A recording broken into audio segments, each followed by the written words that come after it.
ఏమైంది వైష్ణవి గారు? ఇంత రాత్రి వెళ్ళొచ్చారు? అంతా ఓకే కదా?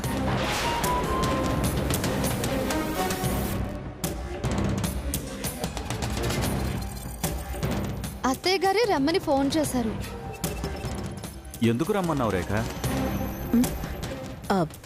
అది హర హర మహాదేవా, హర హర మహాదేవా.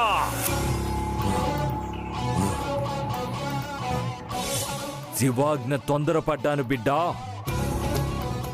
కాలం మారింది, శుభకార్యం జరుగుతుంది. పిల్లల పెళ్లి జరుగుతుందని ఆ శివయ్య సెలవిచ్చాడు.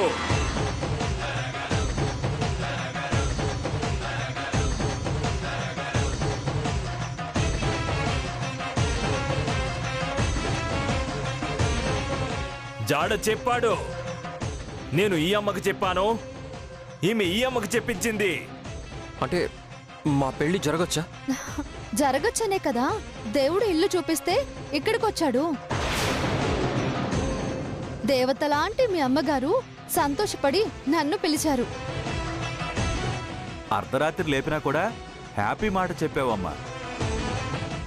మీరు మాట్లాడరేం అత్తయ్య గారు?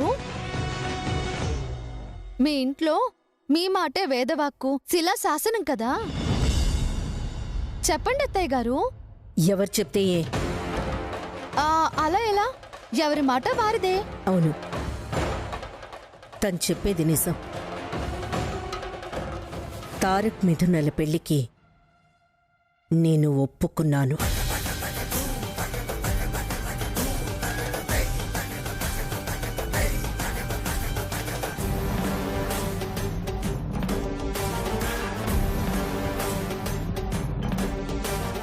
శివాజ్ఞ ఒప్పుకోక తప్పదు.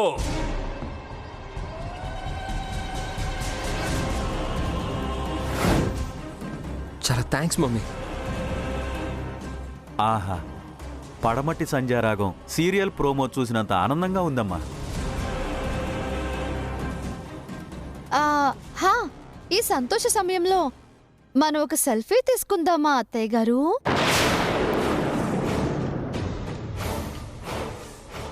కొంచెం ముందు నిలబడి రండి. అమ్మా అటు చూడు.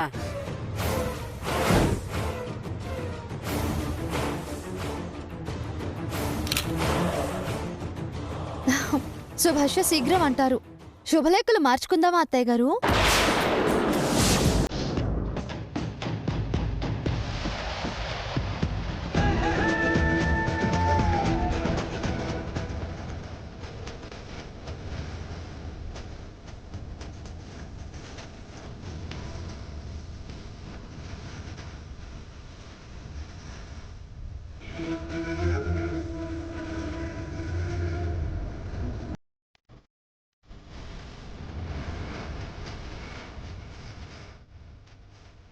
అందరికీ ఇంత సంతోషం పంచినందుకు చాలా చాలా థ్యాంక్స్ అత్తయ్య గారు.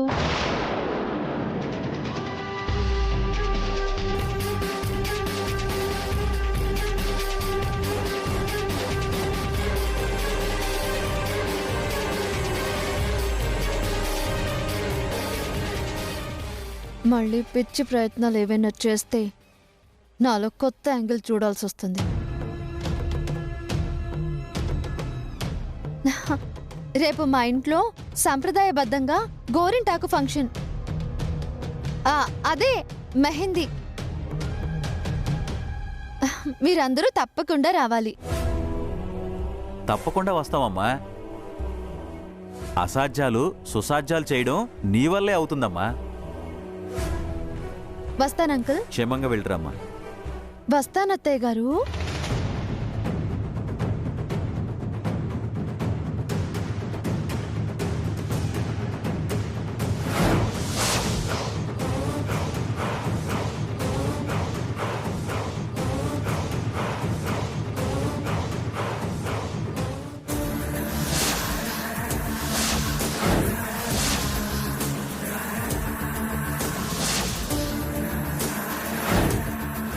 వెళ్లేదాన్ని అయితే అసలు వచ్చేదాన్నే కాదు. ఇది నా చెల్లెలి జీవితానికి సంబంధించిన విషయం.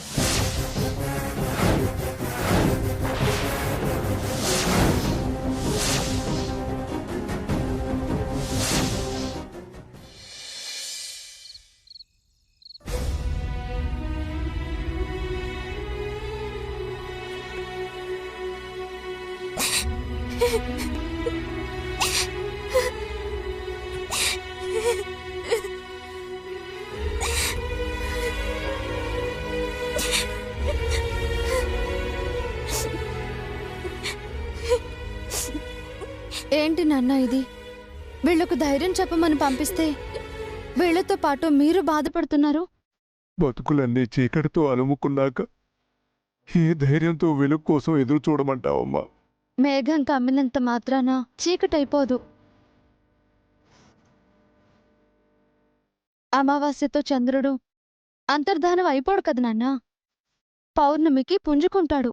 పౌర్ణమి ఆశ లేదు, పూర్తి గ్రహణమే. రాహుకేతువులు కాదు, రుణగ్రహణం పట్టింది బదలదు. అమ్మా, అదంతా మర్చిపోండమ్మా. ఆవిడ ఆవేశం చల్లారింది, భయం తొలగిపోయింది.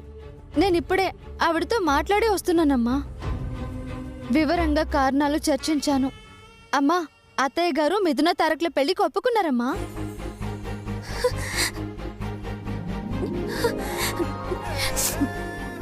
వైశ్య, నువ్వు చెప్పేది నిజమా? నిజంగా ఆవిడ ఒప్పుకుందా అమ్మా? హా, అంత నిర్దాక్షిణ్యంగా మాట్లాడిన ఆవిడ ఎలా ఒప్పుకుంది వైశ్యు? మమ్మల్ని ఓదార్చటానికి, మేము ధైర్యంగా ఉండటానికి చెప్తున్నావు కదా. మీకు అబద్ధం చెప్తే నన్ను నేను మోసం చేసుకున్నట్టే. ఆత్మవంచన పనులు ఈ వైశ్య ఎప్పటికీ చేయదు. అది కాదమ్మా. విపరీతమైన ప్రేమ ఉన్నవాళ్ళు, విపరీతమైన ద్వేషం ఉన్నవాళ్ళు అలాగే మాట్లాడతారు నాన్న. ఎవరి ప్రేమలు వాళ్ళవి. వాళ్ళని సమాధానపరచగలిగితేనే వాస్తవాలు తెలుసుకోగలుగుతారు. ఆవిడ అన్ని విధాలా సమాధాన పడ్డ తర్వాతే అవన్నీ మూఢనమ్మకాలని, అవన్నీ పిచ్చి ఆలోచనలన్నీ అభిప్రాయానికి వచ్చాకే ఒప్పుకుంది. ఒప్పుకునేలా చేశాను. ఎందుకో ఇది నమ్మబుద్ధి కావట్లేదు. నా విషయంలో ఇలా ఎలా అంటున్నావే? ఆవిడ తీరు అలా చేస్తోంది వైశ్యు. ఓకే, మీకు సాక్ష్యం కావాలా? చూడు అమ్మా. నాన్న, చూడు మిథునా.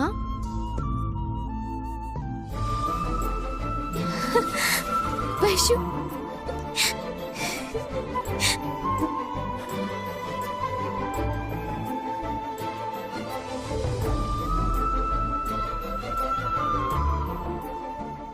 ఇక మన జీవితాల్లో చీకటి తొంగి చూసే ధైర్యం చేయదు. ఈ క్షణం నుంచి అన్నీ సంతోషాలే. ఎలాంటి విచారాలకు చోటుండదు. అయినా నేనుండగా ఎవరి కళ్ళు చెమ్మగిల్లనివ్వను.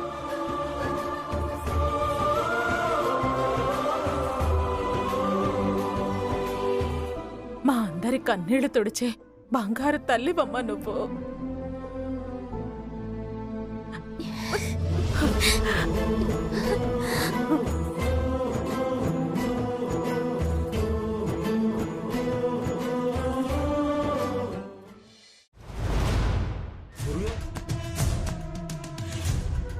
నా చెల్లి కోసం నేను ఏమైనా చేస్తాను, ఎంతకైనా తెగిస్తాను. వేటకు వెనకడుగు వేసేదాన్ని నేను కాదు. నా చెల్లెలికి న్యాయం జరిగే వరకు వదిలేదాన్నే కాదు.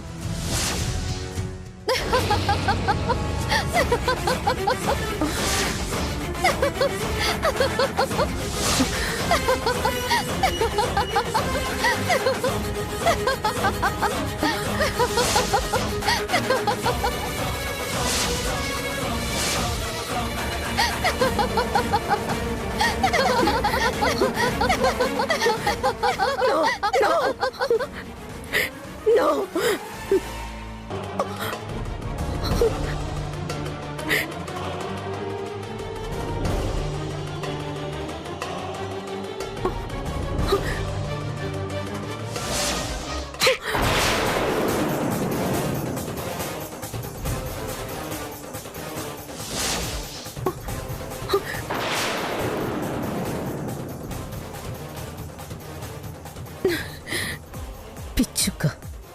చిన్న ఊర పిచ్చుక నన్ను ముక్కుతో పొడిచింది, కోళ్లతో రక్కింది. అత్యంత దాని బతుకెంత. దాని చేతిలో నేను ఓడిపోతే ఇంకా విలువే ఉంది, నాకు పరువే ఉంటుంది.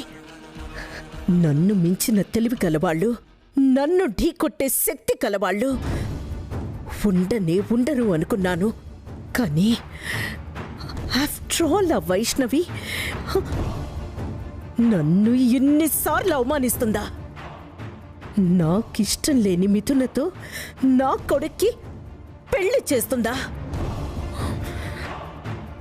నాకు చెమటలు పట్టించిన దాన్ని నేను చెడుగుడు ఆడాల్సిందే. ఇప్పుడు ఇంత చేసింది. రేపు దాని చెల్లెలు నా కోడలిగా వస్తే దాన్ని గైడ్ చేసి నన్ను ఫూల్ని చేస్తుంది, నాతో ఫుట్బాల్ ఆడుతుంది. నో నో, అలా జరగటానికి వీల్లేదు. రేఖ ఈజ్ రేఖ.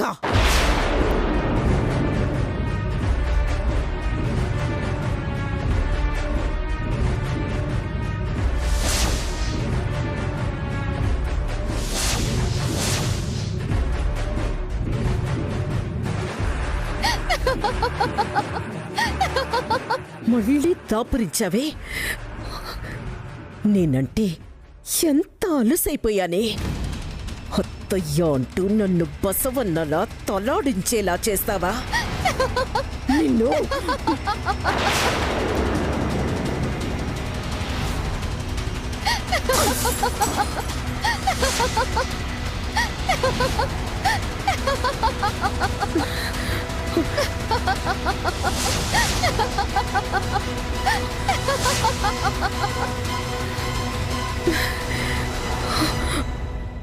వైష్ణవి, నన్ను రెచ్చగొట్టి నిన్ను ఊరికే వదల్ని. రేపు మెహందీ అని పిలిచావు కదా, అక్కడే ఉచ్చు బిగిస్తాను. ఏ చెల్లెలి పెళ్లి చేయిస్తాను అని నాతో ఛాలెంజ్ చేశావు. సాక్ష్యం అంటూ సన్యాసి వెధవలతో నన్ను బెదిరించావు. అలాగే నిన్ను కూడా చిక్కుల్లో పెడతానే. నా చేతికి రంగంటకుండా నీ మొహాన్ని నల్లబడిలా చేస్తానే. వాళ్ళ పెళ్ళి జరగకుండా చేస్తాను.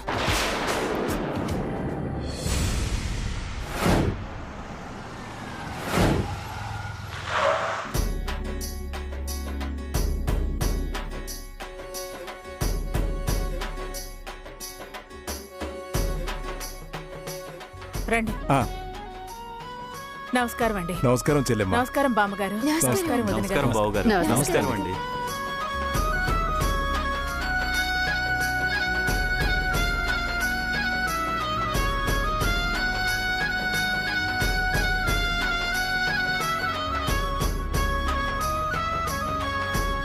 ఆరంభంలో ఉన్న ఈ ఆనందం ఆఖరణ ఉండదులే. మీ సంతోషాలన్నీ పాల పొంగులే.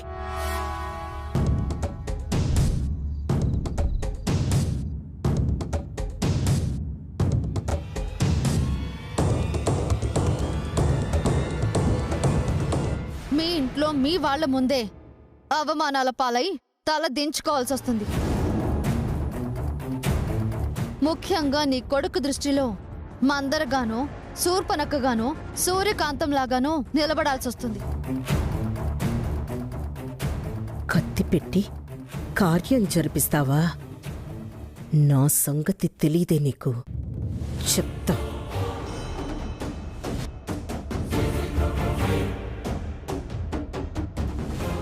ఈ అమ్మాయి వాడ పెద్దమ్మాయా? అవునమ్మా. అదేంటి పెద్ద అమ్మాయికి ముందు చేయకుండా చిన్నమ్మాయికి పెళ్లి చేస్తున్నారేంటి? ఏమోనమ్మా, ఎవరికి తెలుసు.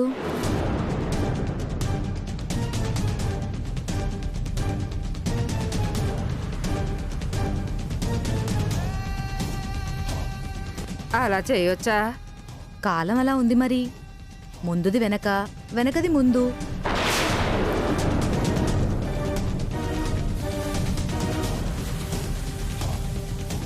అలా చేయటం ఇంటికి చేటు కదా. ఏమన్నా లోపం ఉందేమో, అందుకే ఇలా పెళ్లిళ్ళు చేస్తున్నారేమో. వెనక ముందు అవటం చేటు కాదండి. మీరిలా చెవులు కోరుకోవడం, లోపాలని వెతుక్కోవడం, లేనివి అంట కట్టడం చేటు. ముత్తైదువులుగా వచ్చి మూతి తిప్పుకోవడం ఉంది చూడండి, అది లోపం. ఏమన్నావమ్మా అంత విసురుగా మాట్లాడుతున్నావు? ఉన్నమాటే కదా అనుకుంటున్నాము. నేను ఉన్న ఆలోచన గురించి అంటున్నాను. హ్యాపీగా గౌరవంగా వచ్చామా వెళ్ళామా అన్నట్టు ఉండాలి. వెతుకులాట, లేని వంకలు అంటగట్టే ప్రయత్నం చేయకండి. మరి ఆ కారణం చెప్పొచ్చు కదమ్మా. అంటే కళ్యాణ గడియలు దేనికి రాలేదు, దానికొచ్చాయి అంతే. అందుకే కళ్యాణం వచ్చినా కక్కొచ్చినా ఆగదు అంటారు. మీరు ప్రేమెంత మధురం సీరియల్ చూసారా? మీ స్టోరీలు ఆపండి. ఎక్కడికొచ్చినా ఇలా అనిపించుకోవడం మీకు అలవాటైపోయింది. అందరి విషయాలు మీకు అవసరమా? ఆ,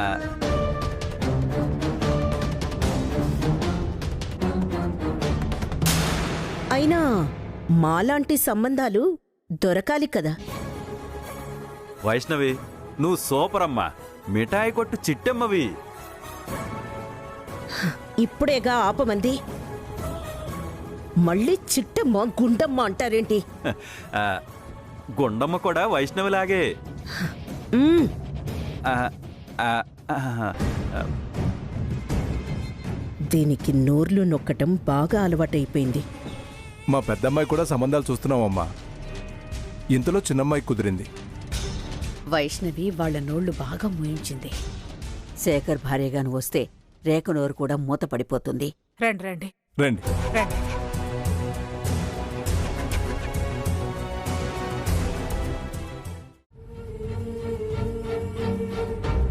నువ్వు లేని నేను లేని మిథున. అదే జరిగితే ఆగేది పెళ్లి కాదు, నా గుండె.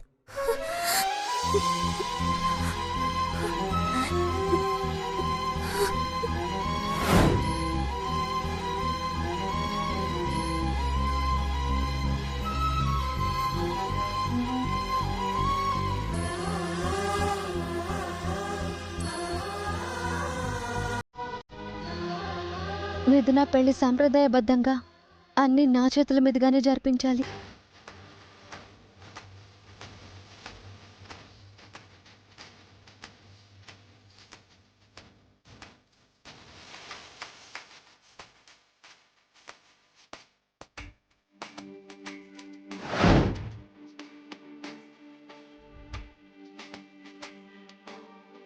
అమ్మా, ఆ లోపల అంతమంది గెస్ట్లు వచ్చి కూర్చుంటే నువ్వు ఎక్కడున్నావేంటి? ఆహా, అది కదే గోరింటాకు. నువ్వు వెళ్ళి వాళ్ళకి మర్యాదల్లో ఏ లోటు రాకుండా చూడు. అది కాదే, అమ్మా, ఇది సొగవేరు. నువ్వు లే. లే. చేయి కడుక్కొని. నేనున్నాను కదా, నువ్వు వెళ్ళు. వెళ్ళమ్మా. సరే సరే.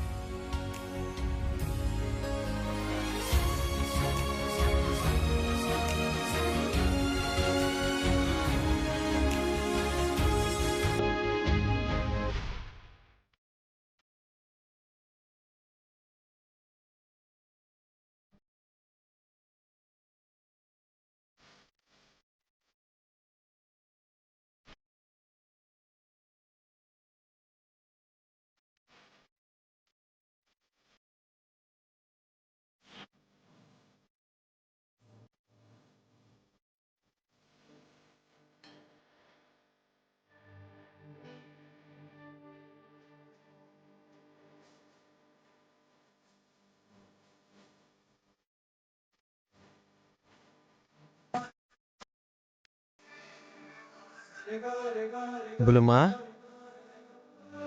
గోరింటాకు రుబ్బుతున్నావా? అయినా బులమ్మా, ఇట్ట రుబ్బితే ఎప్పటికవ్వాలి? అంటే రుబ్బడానికి ఒడుపు ఒడి ఉండాలి. బులమ్మా, నువ్వు తప్పుకో, నేను రుబ్బి చూపిస్తాను. తప్పుకో. మీరు రుబ్బుతారా? వద్దొద్దు. అవును బులమ్మా, ఊళ్ళో ఏ పెళ్ళైనా సరే వీసలకు వీసలు చిటికెళ్ళ రుబ్బేసేవాడిని. బులమా తప్పుకో బులమా. అరే నేను రుబ్బుతాను కదా.